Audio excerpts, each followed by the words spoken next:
Good evening. It's Monday night, January 21st. This is the start of week 3 in English 457, electronic communication.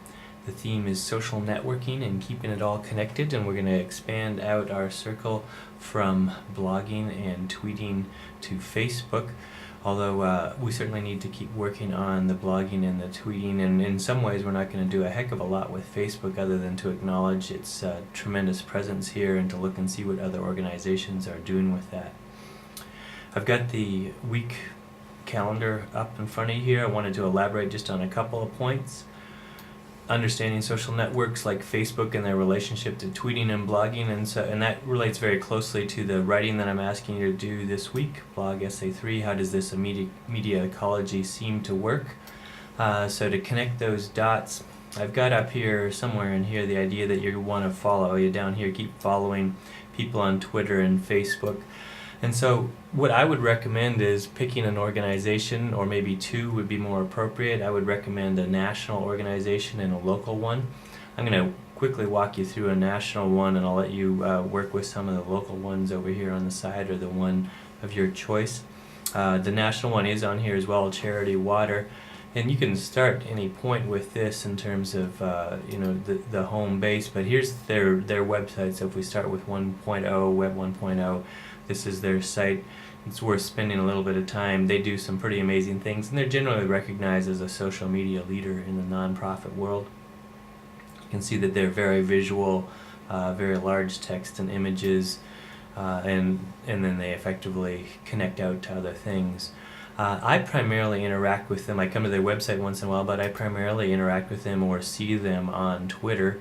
I follow them on Twitter. They're very active on Twitter. Organizations like this can afford to be active on Twitter, and that's one of the things that you'll want to figure out too. Why is an organization like this so active on Twitter, and a local organization that's actually doing the same thing, Wellspring for Water, is not active on Twitter? What's the difference in those organizations? And it's probably fairly obvious just in terms of people power, but there's some other things that might be at play there. So I think the reason I interact with them on Twitter is that I admire the work they do. It's not an organization that I support exactly, so I'm more interested in seeing what they're doing with their social media and with Twitter, and that's the most active. I certainly could follow them on Facebook, and one of the things to test out is the claim in Social Media for Social Good that you want to develop your different styles. They really talk about the different styles between Twitter and Facebook, but you'll see they repost a lot of the same material in Facebook that is also available on Twitter, or maybe it's going the other direction, but there's an awful lot of overlap here. If that's the case, think about why they can get away with that. Why is that working for them? Is maybe a better way of putting that. Who do you think? Can you get a sense at all of who comes here for information and who goes to Twitter for information? They also do have a blog that is actually very hard to find. You have to look for it under About Us and read the blog, and then it pops up over here. And it's pretty clear that this is not just that positioning, but a low priority in terms of their overall strategy, but still important. This is where they get to expand on ideas. You can see here they have a post from January 3rd, that's the most recent one, and it's an interview about big data, right? So a fairly technical topic. Then before that, December 18th, and it's their annual report with a video component of some of their employees in there. December 13th, kind of updating end of year stuff, and then a huge sort of photo essay here, the Charity Ball 2012. And so if you want to see all the stars who are interested in Charity Water, you can come in here and take a look. So that's what I mean by checking out and then trying to follow. Pay attention to how you interact. There's no one particular way to interact with them.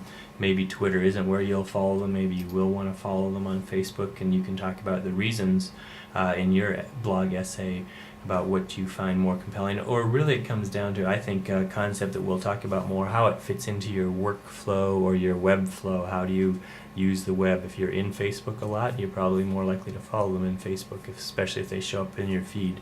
I tend to be in Facebook and Twitter about the same amount of time, and they don't show up in my feed. Their Charity Water doesn't show up in my feed, maybe in part because I only have one friend who also likes them.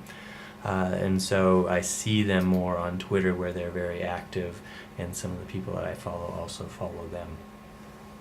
So that's what I'm talking about when I suggest you keep following people on Twitter and Facebook, and then do the same sort of thing for some of these local ones. Sort of figure out what their Facebook feed is, their Twitter feed, their blog, if they've got it. Check out their Web 1.0 presence and see what they're doing there, and then compare the national and the local, and then try to figure out why things are so different depending on the scale of the organization. So that's goal number one, understanding social networks. Working on the craft or the short form, I think perhaps you need some ideas there in terms of how you would go about doing that. I think most people are still a little tentative with Twitter. One obvious thing that you can do, and I did a little bit of this the other night, is just tweet interesting lines or ideas from your readings from Social Media for Social Good, or 140 characters. And then, of course, give it the hashtag EC457. So think about writing your notes online and just see what happens, right? Again, I really love the spirit of 140 characters. Try things out, see what works. See what happens if we share our notes on Twitter. And, of course, if we're hashtagging them, then you can come at the end of the day and you can find not only your notes, but you can hopefully find notes from one or two other students in the class. And then you've got a more comprehensive set of notes from the readings. So that's one thing that you want to do.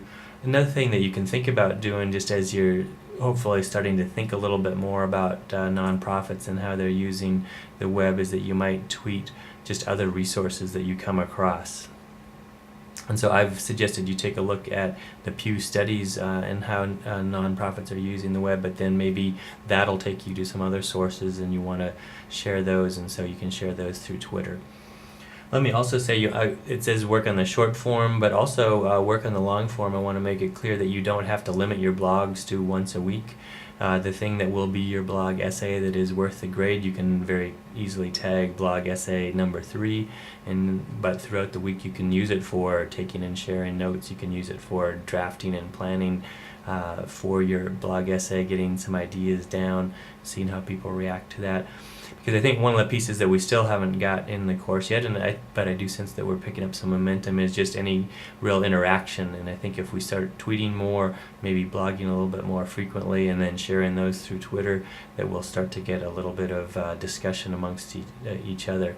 It was really great to see Katie from last year's class commenting on a couple of blogs written from this year's class. That's one of the reasons why I keep using the same site and keep the other people around. So Katie Johnson is still subscribed to the website, and so she saw some of you posting, and she offered her own great feedback on your posts. So appreciate her doing that, and that's kind of the spirit of where I would like to see things go the next couple of weeks. I'm hoping that the rest of week 3 is pretty straightforward. I wanted to wrap up by talking about some things that I probably should have talked about in week 1, a little bit more context. I was hoping that it would seem fairly obvious, and maybe it does, but I'm starting to think that it might be worth articulating a couple of things about the class. You might have been wondering all along why the focus on nonprofits. And the easiest reason to say is that a course like this needs a focus. Electronic communication at NDSU it could cover any number of things. Just even narrowing it down to the internet doesn't help at all. And so the network nonprofit gives us a nice focus to look at. As Social Media for Social Good says, nonprofits have often been on the leading edge of adopting especially social media, because it's generally been free or low cost, and if an organization needs to get a message out and can't afford broadcast media, this has become the way to do it. And so you see an organization like Charity Water making incredible use of all sorts of channels, and then you see smaller organizations like my own that I work with, African Soul, American Heart, trying to emulate their work but not having the same kind of people power, and yet still having quite a bit of success building followings on Facebook, having a good blog that gets read and that makes a difference. And so I think from that perspective, they're on the cutting edge, and they're doing good work with their social media, so there's quite a bit to learn from them. I think when we get to the second half, you'll see that the local ones generally, because they are understaffed, are struggling with their social media plans and execution. And so by studying these things in the first half of the semester, I'm hoping that in the second half you'll be able to go out and make a difference at an organization that interests you. And then finally, and this connects back to that kind of question of who do you want to be on the internet. Most people who tackled that one said, well, I more or less want to be the person that I am in offline, and that makes perfect sense. But I'm kind of hoping, I didn't expect anybody to really jump on this, but I'm kind of hoping that you'll see the amazing work that some of these organizations are doing. Very small organizations, 1, 2, 3 people, often, sometimes much larger. But generally, you'll see that people doing a pretty amazing things in the world with social media as a means of, or as a means or a mechanism for getting that work done. And so that's partly where that idea of who do you want to be online comes from. I think you'll see from some of these organizations that they're probably pretty close to who they are in real life as well, but they're also using social media to really make a difference in a local setting or in a global setting. And that the internet we often think of primarily as an entertainment medium or a means for connecting to friends or as a business medium, but this gives us a different one to look at, one that's really about social change, social good, and I think that's a pretty inspiring topic to consider and look at in a context of a class like this. So if you've been wondering all along, there's the answer to why we're doing it, or why we're emphasizing nonprofits. I think there's a lot to learn from that, and as the texts have been saying, also finding your voice on Twitter, finding your voice on Facebook becomes incredibly important. And so however you end up using these social media, those become things that you're going to learn, I hope, in a class like this, and make perfect sense to be studied in an English class where that issue of voice comes through in writing more often than not.